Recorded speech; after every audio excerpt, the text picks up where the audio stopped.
అక్షయ తృతీయ నాడు బంగారం కొనుక్కోమని ఎక్కడా లేదు. అక్షయ తృతీయ నాడు బంగారం కొనుక్కుంటే ఏమొస్తుంది? కలిపురుషుడు వస్తాడు ఇంటికి.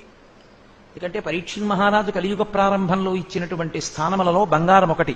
అక్షయ తృతీయ నాడు బంగారం తెచ్చి ఇంట్లో పెడితే అక్షయంగా కలిపురుషుడు వస్తాడు. అందుకే అక్షయ తృతీయ తప్పకుండా చేసుకోమని చెప్పారు. కొన్ని తప్పకుండా రోజు ఇవ్వవలసినవి కొన్ని ఉన్నాయి.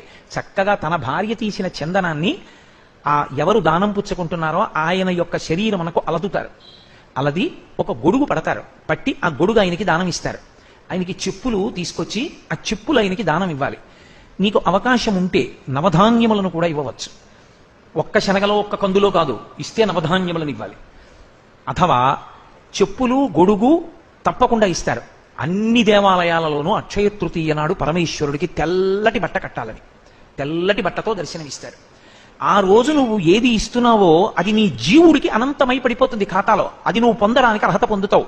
అక్షయ తృతీయ నాడు నీటి కుండ దానం చేసుకోలేకపోతే వాడిని వాడు పాడు చేసుకున్నంత దరిద్రుడు లోకంలో ఇంకొకడు ఉండడు. ఒక నీటి కుండ అక్షయ తృతీయ నాడు ఇవ్వలేకపోతే ఇక వాడిని ఎవరు ఉద్ధరిస్తారు? ఎవరు ఉద్ధరించగలిగిన వాళ్ళు ఉండరు. అవి తొణికిపోకుండా కీటకములు పడకుండా కొత్త గుడ్డ చేత ఆచ్ఛాదిస్తారు. వాసిని కట్టారంటారు.